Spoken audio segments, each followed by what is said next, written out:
Pablo no había conocido en persona a Jesús, no conoció al Jesús histórico, porque él se encuentra con Jesús, camino de Damasco, y sin embargo la Iglesia le reconoce al mismo nivel que Pedro.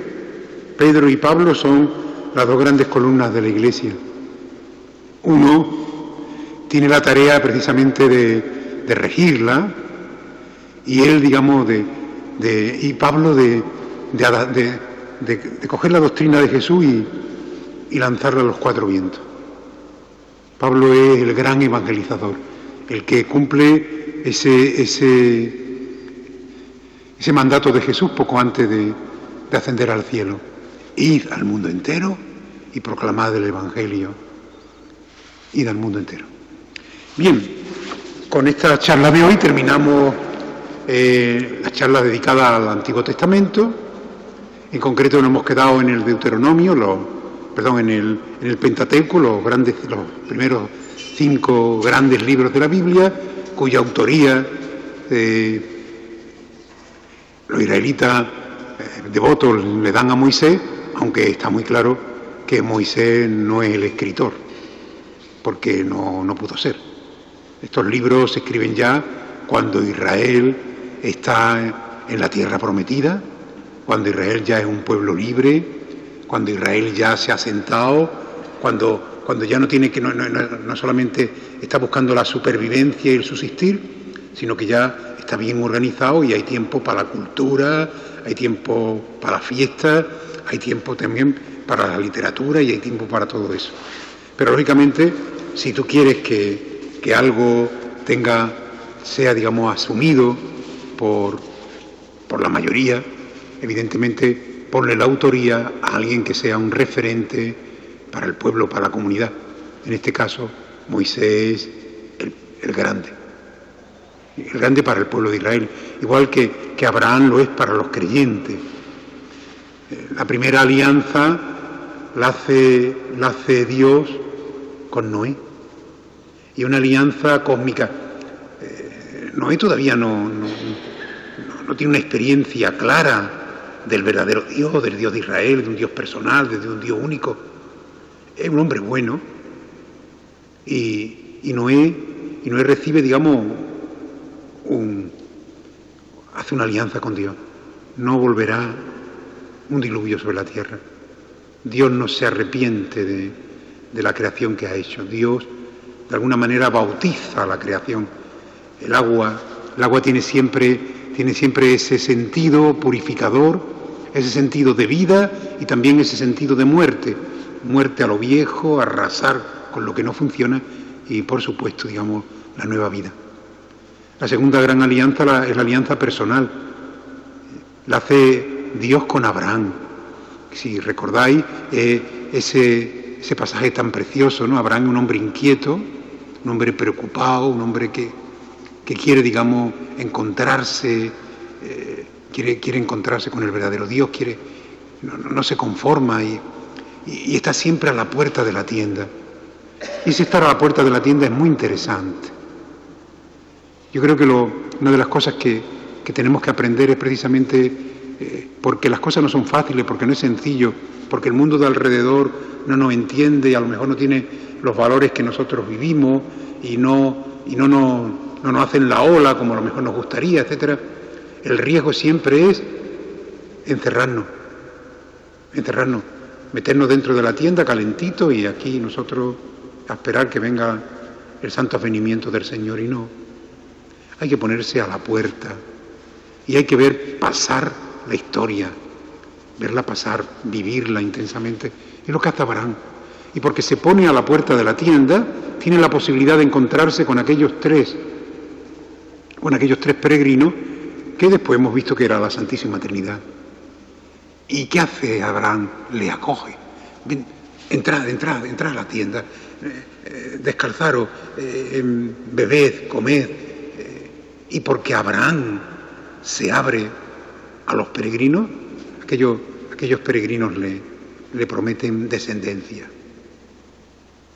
La segunda alianza es una alianza personal. Y el signo de la alianza será En el caso de Noé fue el arco iris, en el caso de Abraham será la descendencia. Y la tercera gran alianza es la que en el Pentateuco, en el libro del Deuteronomio se nos ofrece, por lo menos el texto de la alianza, que es el libro que vamos a ver hoy, que es ya una alianza con el pueblo. Israel toma conciencia de que es un pueblo. No son un montón de tribus, no son un montón, no, son un pueblo. Vosotros seréis mi pueblo y yo seré vuestro Dios. Bien, pues esa alianza, esa tercera alianza, la alianza con el pueblo, el signo precisamente es la liberación, el signo es el sacrificio, el signo es la Pascua. Y esa tercera alianza tiene mucho que ver con la gran y definitiva alianza, que es la que Jesucristo nos conquista con su encarnación, con su muerte, su resurrección y su glorificación a la derecha del Padre.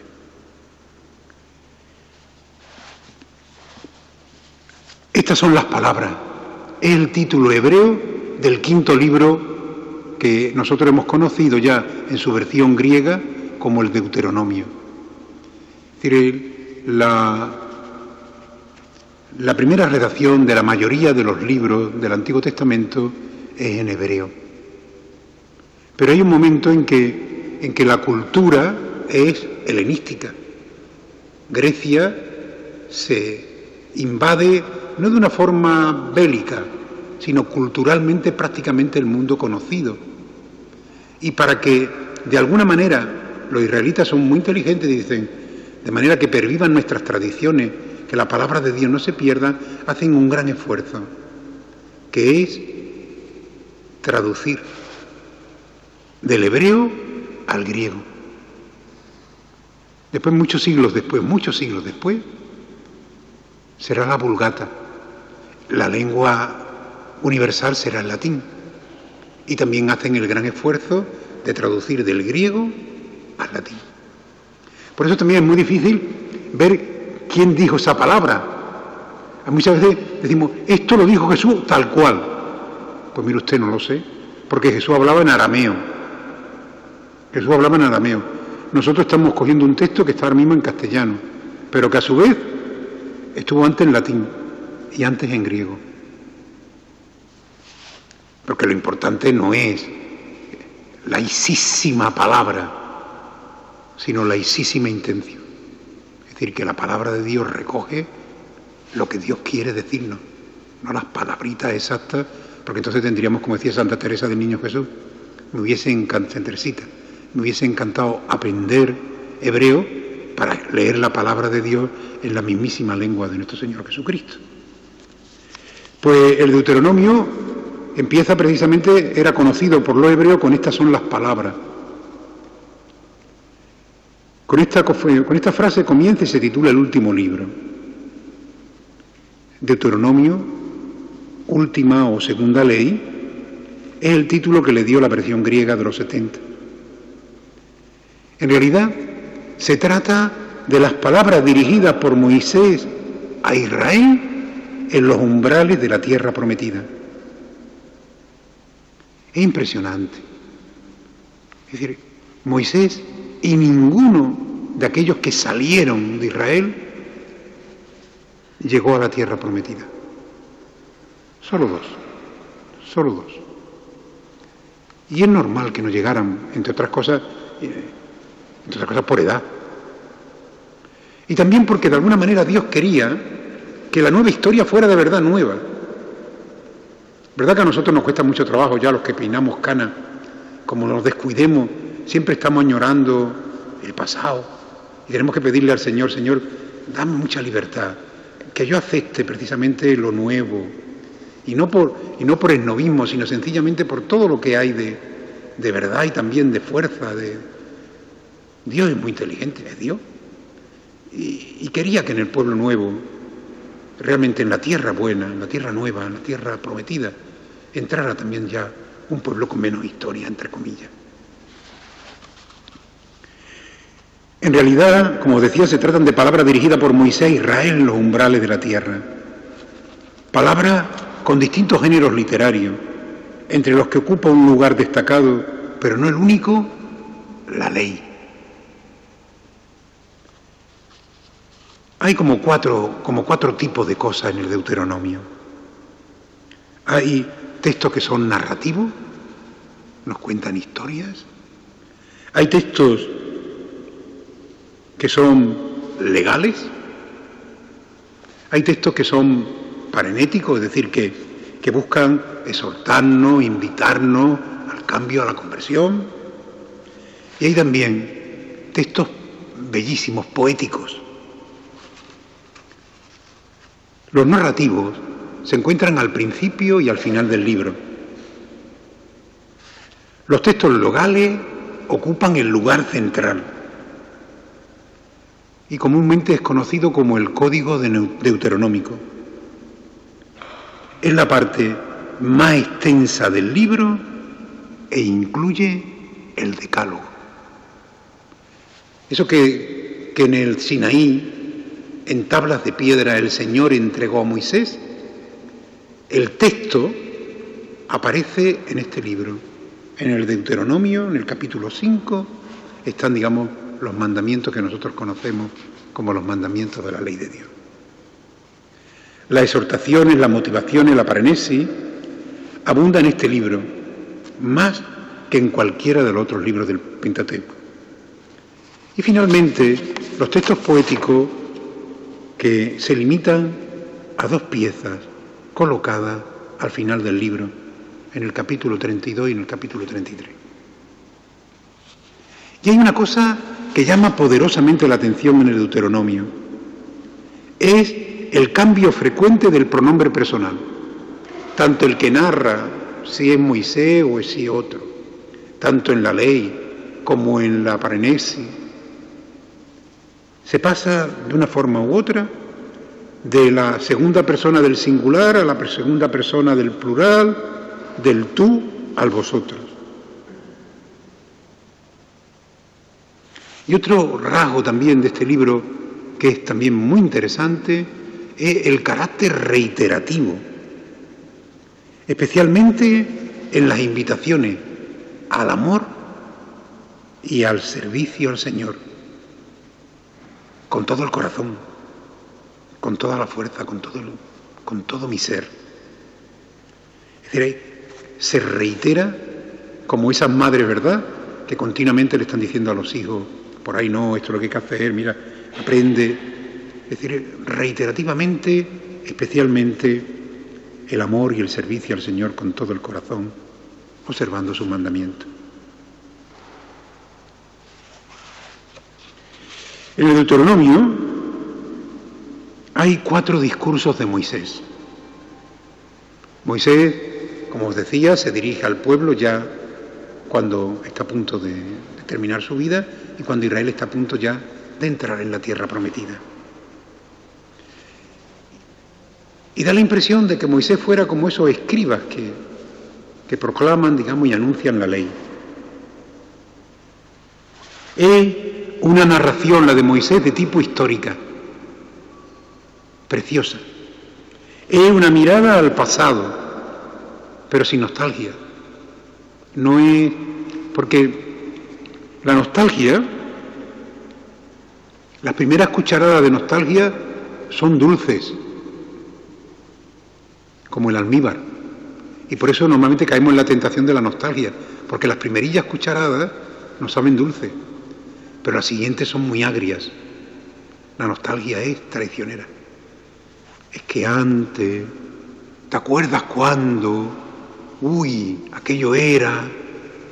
Y lo que en principio parece así como suavito entra, después nos pone de una mala idea. La narración de Moisés al pueblo es precisamente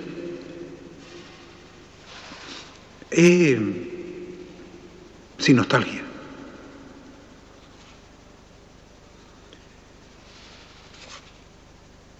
Es una mirada, como os decía, al pasado, una síntesis de la etapa de Israel desde el monte Horeb al Moab.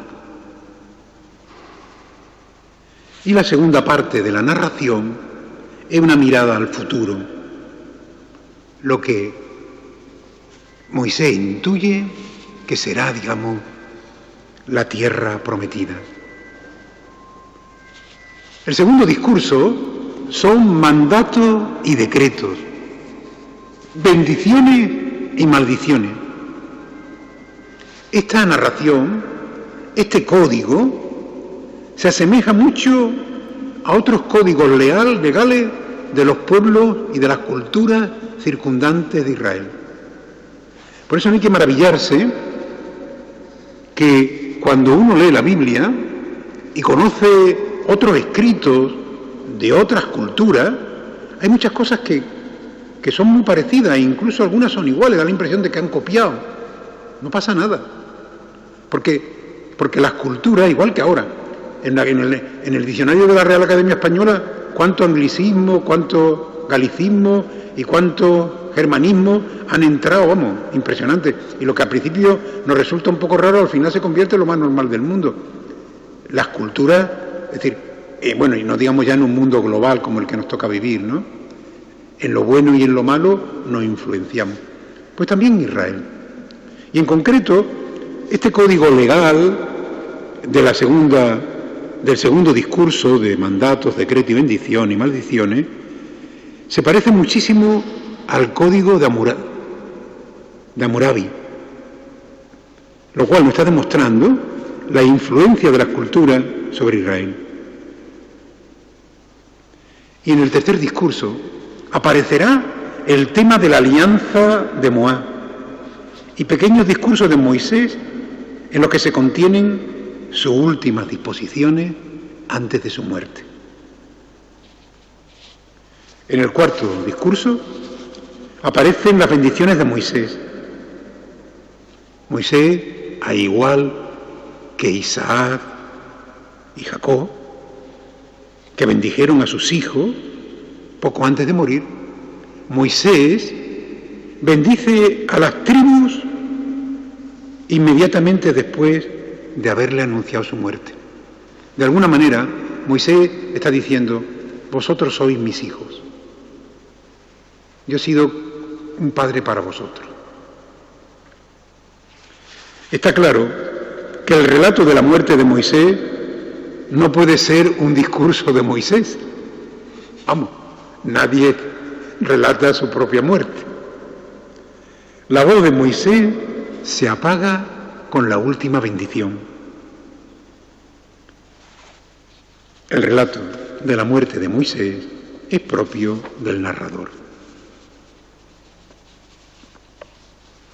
El Deuteronomio es una colección de discursos puestos en la boca de Moisés. Os lo decía hace un momento y lo reitero. Es un dato bien conocido que la tradición bíblica pone su escrito, la mayoría de ellos anónimos, en la boca de personajes famosos. Así ocurre con el Pentateuco, que se le atribuye a Moisés.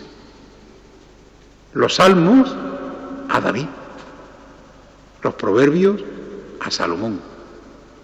Y está muy claro que ni Moisés escribió el Pentateuco, algo diría, ni David hizo los 100 y pico salmos que tienen, digamos, que son bellísimos, y por supuesto los Proverbios tampoco Salomón, aunque ellos metiense la mano ahí. El Deuteronomio, como el resto de libros de la Biblia, es el resultado de un largo proceso de formación. Los últimos avances dicen que se escriben estos libros en tiempos de Ezequías, y hasta la época exílica y posexílica. El domingo pasado, en la primera lectura, leímos el libro de Esdras, ¿verdad? Cuando el pueblo vuelve del exilio y allí, digamos, vuelven a leer la palabra de Dios y todos lloran y tal. Pues más o menos por esa época es cuando se escriben estos libros. ¿Por qué? Bueno, pues porque, por lo que os decía hace un momento, tampoco en el exilio se pueden escribir cosas y... No. No era tan sencillo, no era tan fácil, ¿no? El Deuteronomio propone una reforma para terminar con los problemas religiosos, políticos y sociales del pueblo de Israel. Por eso, una de las cosas que uno se da cuenta entonces es que este libro se tiene que escribir mucho después, porque quiere solucionar problemas que se han producido, no cuando el pueblo va, que también, pero sobre todo cuando ya el pueblo está asentado y empiezan a aparecer dificultades y retos de todos los colores. Y el autor del libro del Deuteronomio, apoyándose en la autoridad de Moisés, ofrece de parte de Dios las reformas que el pueblo necesita. Un elemento distintivo de esta reforma es la centralización del culto. Y al centralizar el culto, inmediatamente la importancia del culto en Israel es decisiva.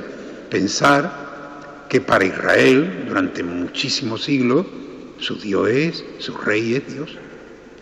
Y después cuando deciden, lo veíamos también en estos días atrás, deciden que quieren ellos un rey como los pueblos de alrededor, la guerra siempre es entre el rey y Dios. Porque el rey siempre tiene la tentación, es decir, de divinizar el poder. El poder tiende siempre a divinizarse. Por eso es muy difícil estar en el poder y ser un servidor. De hecho, a la gente le extraña que un político sea un servidor, cuando tendría que ser lo más normal del mundo. Y por eso, digamos, entran siempre en conflicto. Hay un conflicto grande siempre entre los que mandan y Dios, porque se divinizan. Y si os dais cuenta, en las culturas circundantes, el emperador, el rey, el sátrapa, el que corresponda, se diviniza. Al centralizar el culto, se centralizó también la justicia, también se ofrecen otras medidas religiosas y sociales. Y como decía, todo ello bajo la autoridad de Moisés. Si tuviéramos que resumir el Deuteronomio, es decir, ¿qué nos quiere trasladar? En pocas palabras. Pues algunos estudiosos dicen que el centro de la teología bíblica es el Deuteronomio, que ya es mucho decir.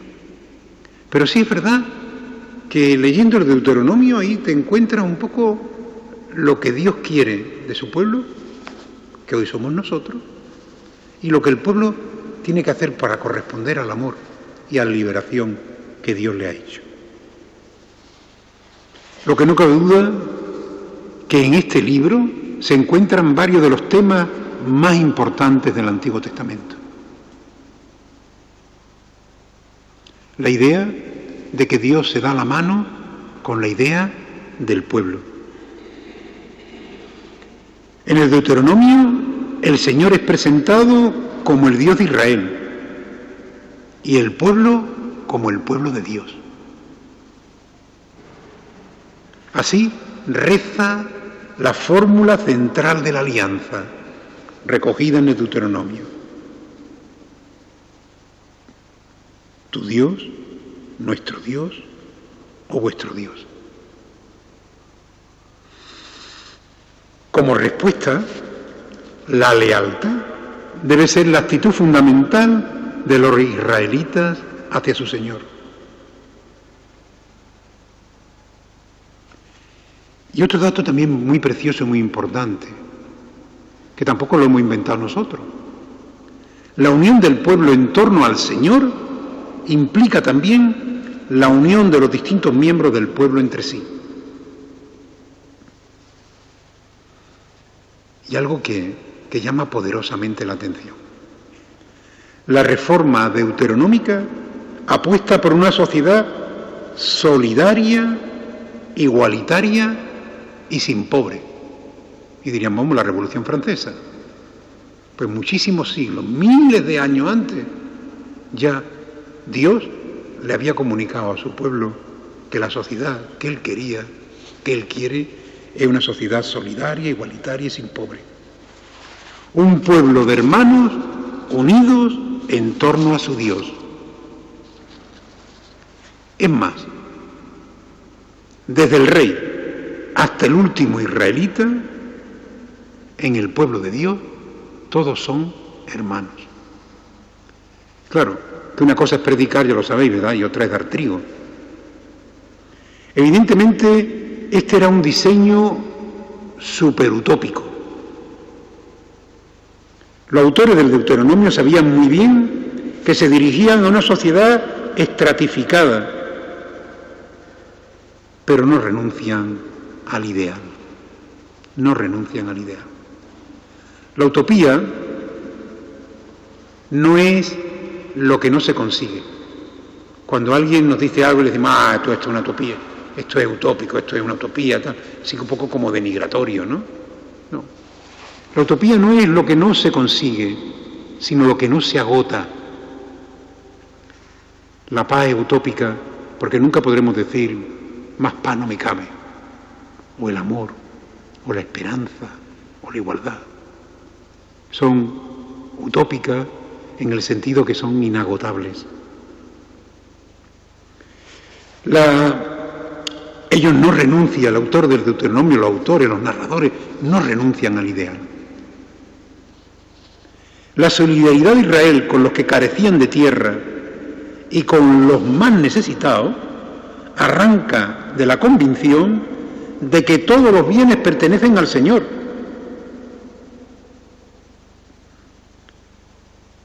Que no son de Israel.